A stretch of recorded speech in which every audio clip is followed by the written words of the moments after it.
ಈ ದಿನ ನಮ್ಮ ಕಾಲೇಜಲ್ಲಿ ಏನೇನಪ್ಪ ಇವತ್ತು ಅಂದರೆ ಸ್ಪೋರ್ಟ್ಸ್ ಇದೆ ಅಂತ ಕರ್ಕೊಂಡು ಹೋಗ್ತಿದ್ರು.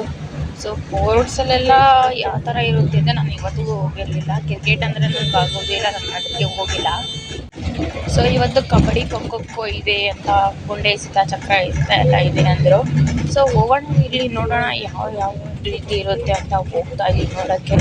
ಬಟ್ ರೋಡಲ್ಲಿ ಹೋಗ್ತಿದ್ರೆ ಆ ಕಾರ್ ಎತ್ಕೊಂಡು ಹೋಗೋದು ಈಗ ಅಂದ್ಕೊಂಡು ಯೋಚನೆ ಮಾಡ್ಕೊಂಡು ನಮ್ಮ ಫ್ರೆಂಡ್ಸ್ ಎಲ್ಲ ಪಾಸ್ ಆದ್ವಿ ಮುನ್ಗಡೆಗೆ. ಇಲ್ಲಿ ಬಂದು ಮುನ್ಗಡೆಗೆ ಬರೋಷ್ಟಾಗೆ ಅದು ಮದುವೆ ಆಗ್ತಿತ್ತು. ಅದು ಜೋರಿಯಾಗೆ ನಡೆಯೋದು ಮದುವೆ.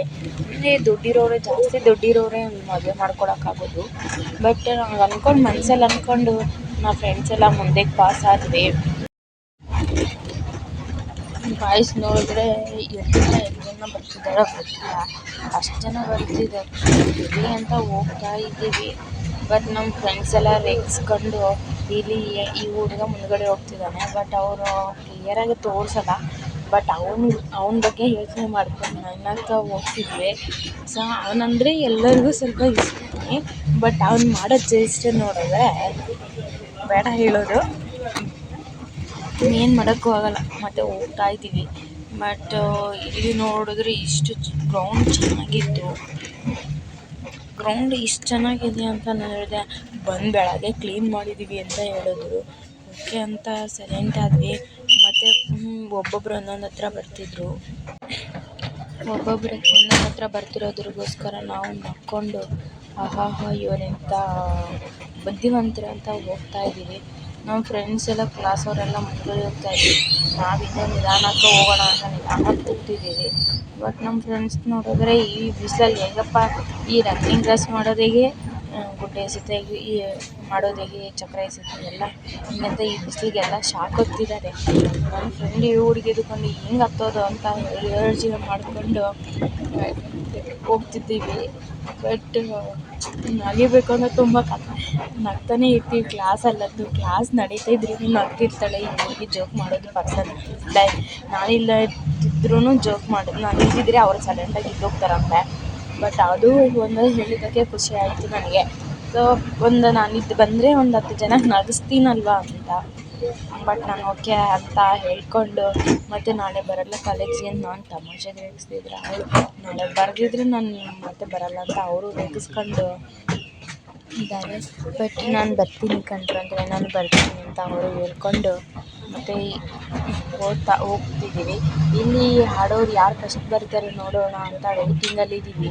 ಫಸ್ಟ್ ಹೆಣ್ಮಕ್ಳು ಆಗಲಿ ಗಂಡು ಮಕ್ಕಳಾಗಲಿ ಎಲ್ಲ ಬನ್ನಿ ಅಂತ ಕರೆದ್ರು. ಬಟ್ ಬಾಯ್ಸಲ್ಲಿ ಒಬ್ಬ ಹುಡುಗ ಫಸ್ಟ್ ಬಂದರು, ಖುಷಿ ಆಯಿತು. ಹೆಣ್ಮಕ್ಳಾಗಿ ಕಷ್ಟಪಡಬೇಕು, ಹೆಣ್ಮಕ್ಳು ಕಷ್ಟಪಟ್ರೆ ಫಲ ಸಿಗೋದು ಅಂತ ಸರ್ ಹೇಳ್ಕೊಂಡು ಹೊರಟಾಗ ಇವನು ಎಷ್ಟು ದಿನದಿಂದ ರನ್ನಿಂಗ್ ರೇಸ್ ಮಾಡಬೇಕು ಅಂತ ಇವನಿಗೆ ಎಷ್ಟಿತ್ತು ಅದೇನೋ ಗೊತ್ತಿಲ್ಲ. ಬಟ್ ಅವನೇ ಬಂದ, ಎಲ್ಲರಿಗೂ ಖುಷಿ ಆಯಿತು.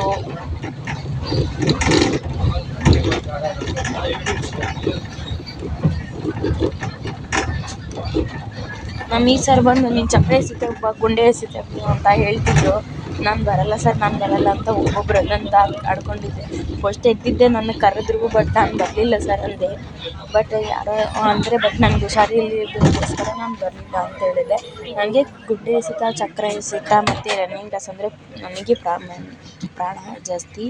ಬಟ್ ಏನು ಮಾಡೋದು ಅಂತ ಬರಲಿಲ್ಲ ಸರ್ ಅಂತ ಹೇಳ್ಕೊಂಡು ನಮ್ಮ ಹೆಣ್ಮಕ್ಳಲ್ಲಿ ಯಾರು ಫಸ್ಟ್ ಬರ್ತಾರೆ ಅಂತ ನೋಡೋಣ ಅಂತ ನೋಡಿದ್ರೆ ನಮ್ಮ ಹೆಣ್ಮಕ್ಳು ರನ್ನಿಂಗ್ ರೇಸಲ್ಲಿ ಬಂದರು ಮುಂದುಗಡೆಗೆ.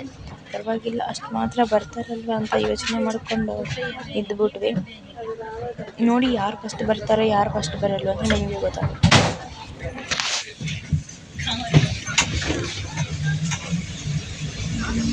ಮತ್ತು ನಾವು ಯಾವುದಕ್ಕೂ ಹೋಗಿಲ್ಲ ಅಂತ ಸರ್ ಏನು ಮಾಡಿದ್ರು, ಬನ್ನಿರಿ ನೀವು ಅಂತ ಕರೆದ್ರು. ಬಂದರೆ ನೀವು ಹೋಗಿ ಕಾಲೇಜ್ ಹತ್ರ ಕೂತ್ಕೊಳ್ಳಿ ಸೈಲೆಂಟಾಗಿ, ನಾವು ಅಟೆಂಡೆನ್ಸ್ ಹಾಕ್ತೀವಿ ಅಂತ ಹೇಳಿದ್ರು. ಇಲ್ಲಿ ಬಂದರೆ ನೋಡಿದ್ರೆ ಬೇರೆ ಥರನೇ ನಡೀತಿತ್ತು. ಏನು ಮಾಡೋದು ಅಂತ ಮತ್ತೆ ಇಲ್ಲಿಗೆ ಬಂದು ಕಾಲೇಜಲ್ಲಿ ಫಂಕ್ಷನ್ ಆಗ್ತಿತ್ತು. ಆ ಫಂಕ್ಷನ್ದೊಳಗೆ ಯಾವ್ಯಾವ ಥರ ಏನೇನು ನಡೆಯುತ್ತೆ ಅಂತ ಯೋಚನೆ ಮಾಡ್ತಾಯಿದ್ರೆ ನಮಗೆಲ್ಲ ಇವೆಲ್ಲ ಕೊಡ್ತಾರೆ ಅಂದ್ಕೊಂಡಿರಲಿಲ್ಲ. ಇವೆಲ್ಲ ಏನು ಮಾಡ್ತಾರೆ ಅಂದರೆ ನಮ್ಮ ಪ್ರಿನ್ಸಿಪಲ್ ಶರ್ಟ್ ಹಾಕ್ಕೊಂಡು ಎಲ್ಲ ಖುಷಿ ಕೊಟ್ಕೊಂಡು ಎಲ್ಲ ಬ್ಯುಸಿಗಳು ಹಾಕ್ಕೊಂಡು ಇದ್ವಿ. ಬಟ್ ನಮ್ಮ ಪ್ರಿನ್ಸಿಪಲ್ ಅಂದರೆ ಅಷ್ಟು ಒಳ್ಳೆಯವರು ಯಾರೂ ಸಿಗಲ್ಲ ಅಂದ್ಕೊಂಡಿದ್ದೀನಿ. ಅವ್ರಿಗೆ ಈ ವಿಡಿಯೋ ತಲುಪಬೇಕು ಅನಿಸುತ್ತಿದೆ. ನಮ್ಮ ಪ್ರಿನ್ಸಿಪಲ್ ಅಂತೂ ತುಂಬ ಒಳ್ಳೆಯವರು. ಬಟ್ ಅಂಡರ್ಸ್ಟ್ಯಾಂಡಿಂಗು ಎಲ್ಲದರಲ್ಲೂ ಅಂಡರ್ಸ್ಟ್ಯಾಂಡಿಂಗಲ್ಲಿರ್ತಾರೆ. ಅಂದರೆ ಬೈತಾರೆ, ಬಟ್ ಬೈದಿರ ಇರೋಷ್ಟು ನೀವು ಬೈಯಲ್ಲ ಅಂದ್ಕೋಬೇಡಿ. ಬೈತಿರ್ತಾರೆ, ಎಷ್ಟು ಕೋಪದಿಂದ ತೋರಿಸ್ತಾರೋ ಅಷ್ಟು ಪ್ರೀತಿಯಿಂದನೇ ನನ್ನತ್ತನೇ ಮಾತಾಡ್ತಾರೆ. ಅದಂತೂ ನಿಮಗೆ ತುಂಬ ಖುಷಿಯಾಗುತ್ತೆ. ಬಟ್ ಅದೊಂದೇ ಸರ್ ನನ್ನ ಕಡೆಯಿಂದ ಹೇಳ್ಕೊಳ್ಳೋದು, ಹೀಗೇ ನೀವು ಖುಷಿಯಾಗಿ ಮಾತಾಡ್ತಾ ನಮ್ಮ ಜೊತೆ ಇರಿ ಸರ್. ಇವರೆಲ್ಲ ನಮಗೆ ಬುಕ್ಕುಗಳು ಕೊಡ್ತಿದ್ದಾರೆ, ಏನು ಓದ್ಕೊಳ್ಳಿ ಅಂತ. ಅದು ಯಾರು ಓದ್ತಾರೆ ಅಂದ್ಬಿಟ್ಟು ಇದು ಸೈಡ್ಗೆ ಹಾಕ್ಕೊಂಡು ನನ್ನ ಫ್ರೆಂಡು ನಾನು ಜೋಕ್ ಮಾಡಿಕೊಂಡು ಇದ್ವಿ. ನಮ್ಮ ಸರ್ ಹೇಳ್ತಿದ್ದಾರೆ, ನೀವೆಷ್ಟು ಪುಣ್ಯ ಮಾಡಿರಬೇಕಪ್ಪ ಅಂತ. ಯಾಕೆ ಸರ್ ಪುಣ್ಯ ಮಾಡಿರಬೇಕು ಅಂತ ಕೇಳಿದ್ದೀನಿ. ಅದು ವಿಡಿಯೋನೂ ಹಾಕ್ತೀನಿ, ನೋಡಿ ಕೇಳಿ. ಸ್ವಲ್ಪ ಜನ ಏನೋ ಅಂತ ನೆಗ್ಲೆಕ್ಟ್ ಮಾಡ್ತಾರೆ. ಇವ್ರು ಬಂದು ನಮ್ಮ ಟೋಪಿಗಳು ಕೊಡ್ತಿದ್ದಾರೆ, ಟೀ ಶರ್ಟ್ ಸಹ ಕೊಡ್ತಿದ್ದಾರೆ ಹಾಕ್ಕೊಳ್ಳಿ ಅಂತ. ಬಟ್ ನಾವು ಹಾಕ್ತೀವಾ? ಬಟ್ ಎಲ್ಲರೂ ಹಾಕ್ಲೇಬೇಕು ಅಂತ ನಮ್ಮ ಪ್ರಿನ್ಸಿಪಲ್ ಹುಡುಗರು ಒಪ್ಪಾಕಿದ್ರು. ಆಗ ಎಲ್ಲರದ್ದು ಹಾಕ್ಕೊಂಡ್ರು ಟೀ ಶರ್ಟು. ನಾನಲ್ಲೇ ಇಕ್ಕದೆ, ನನ್ನ ಫ್ರೆಂಡ್ಸು ಹಾಕ್ಕೊಳ್ಳೋದಿಲ್ಲ ಅಂದರು. ಬಟ್ ನೆಗ್ಲಿಜೆನ್ಸ್ ಬೇಡ ಅಂದ್ಕೊಂಡು ನೆಗ್ಲಿಜೆನ್ಸ್ ಮಾಡಬಾರ್ದು ಯಾವುದೇ ಕಾರಣಕ್ಕೂ. ಅವ್ರು ಕೊಟ್ಟಿರೋದು ಏನಕ್ಕೆ ಅಂದ್ಕೊಂಡು ಕೊಟ್ಟಿದ್ದಾರೆ ಮಾಡಿಕೊಂಡು ಹಾಕ್ಕೊಂಡು ಇದ್ದೀವಿ. ಸರ್ ನೀವು ಎಷ್ಟು ಪುಣ್ಯ ಎಲ್ಲರೂ ಸರ್ ಅವರು ನೋಡಪ್ಪ ಎಷ್ಟು ಚೆನ್ನಾಗಿದ್ದಾರೆ ಅಂತಿದ್ರು. ನಮ್ಮ ಫ್ರೆಂಡು ಶೆಕೆ ಅಂತ ಒದ್ದಾಡ್ತಿದ್ಲು. ಬೇರೆ ಶೆಕೆಗೆ ಒದ್ದಾಡ್ತಿರೋದ್ರಿಗೋಸ್ಕರ ಅಲ್ವಾ ಸರ್ ಕೊಡ್ತಿರೋದು? ಇನ್ನೇನು ಕೊಡ್ತಿದ್ವಿ? ಏನು ಪುಣ್ಯ ಮಾಡಿದ್ದೀವಿ ಸರ್? ಬಿಸ್ಕೆಟ್ ಪುಣ್ಯ ಮಾಡಿದ್ದೀವಾ? ಬಿಸ್ಕೆಟ್ ಅಂದರೆ ಸರ್ ಕೊಡ್ತಿರೋದು ಹೇಳ್ತಿದ್ದಾರೆ, ನೋಡಿ ಕೇಳಿಸ್ತಾರೆ. ಮತ್ತು ಇವ್ರು ಬಂದು ನಮಗೆ ಬಿಸ್ಕೆಟ್ಗಳು ಕೊಟ್ಟರು. ನಾವು ಜಾಸ್ತಿ 1 ಅವರ್ಗೆ ಸುಸ್ತಾಗಿ ಹೋಗಿದ್ದೀವಿ ಅಂತ ಬಿಸ್ಕೆಟ್ಗಳು ಕೊಟ್ಟು ಬಿಸ್ಕೆಟ್ಗಳೆಲ್ಲ ತಿನ್ಕೊಂಡು, ಮತ್ತು ಎಗ್ ಪಪ್ಸ್ ತಂದಿದ್ದಾರೆ ಪಾಪ ನಮಗೋಸ್ಕರ ಅವರು. ಆದರೂ ಸರ್ ಹೇಳ್ತಿದ್ರು, ನೀವು ಎಗ್ ಪಪ್ಸ್ ತಿನ್ನೋ ಅಷ್ಟು ಪುಣ್ಯವಂತರು ಮಾಡಿದ್ದೀರ. ಅಂದರೆ ಹೆಗ್ಗಿಲ್ಲ, ಬಟ್ ತರಕಾರಿ ಎಗ್ ಪಪ್ಪು ಚೆನ್ನಾಗೇ ಇತ್ತು. ತಿನ್ಕೊಂಡು ನಾವು ಕಾಲೇಜ್ ಕಡೆಗೆ ಮತ್ತು ಯಾವ್ಯಾವ ಥರ ಇರುತ್ತೆ ಅಂತ ಸರ್ ಅವರು ಹೇಳಿದ್ರು. ಸರ್ ಅವ್ರು ಶೇರ್ ಮಾಡ್ಕೊಂಡು ನಮ್ಮ ಬಿಸ್ಕೆಟ್ ಪ್ಯಾಕೇ ಬೇಕು ಸರ್ ಅಂತ ರೆಗ್ಗಿಸ್ಕೊಂಡ್ವಿ. ಆ ರೆಗ್ಗಿಸ್ಕೊಂಡ್ರೆ ಪಾಪ ಯಾಕೆ ಕೊಡ್ತಾರ? ಅವರು ಕೊಡಲ್ಲ.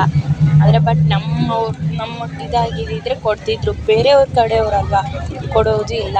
ಸೊ NSS ಕ್ಯಾಂಪ್ಗೆ ಹೋಗಿದ್ವಿ ಅಂತ ಟೀ ಶರ್ಟ್ಗಳು ಸಹ ಕೊಟ್ಟಿರಲಿಲ್ಲ. ಸರ್ ಕೊಡಿ ಅಂತ ಕೇಳ್ಕೊಂಡ್ವಿ. ಸರ್ ಕೊಡ್ತೀನಿ ಅಂತ ಹೇಳಿದ್ದಾರೆ. ಮತ್ತು ಎಗ್ ಪಪ್ ಬಂತು.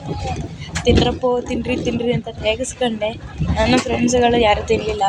ಇವ್ರಿಗಂತೂ ಪಾರ್ಸಲ್ ಮಾಡಿದೆ. ಪಾರ್ಸಲ್ ಮಾಡಿದ ತಕ್ಷಣವೇ ಅವರಂತೂ ಕೇಳ್ತಿದ್ದಾರೆ, ನಮಗೆ ಪಾರ್ಸಲ್ ಮಾಡೋದ್ರಲ್ಲೇ ಇದೆ ನೀನು ಅಂತ ಅವ್ರು ಕೇಳಿದಾಗ. ಸೊ ಈ ಹೆಣ್ಮಕ್ಳು ಹಾಕಬೇಕು. ನನಗೆ ಇನ್ನೂ ಹೆಚ್ಚಾಗಿ ಸಬ್ಸ್ಕ್ರೈಬ್ ಮಾಡ್ತಾ ಇದ್ದೀನಿ. ಬಾಯ್.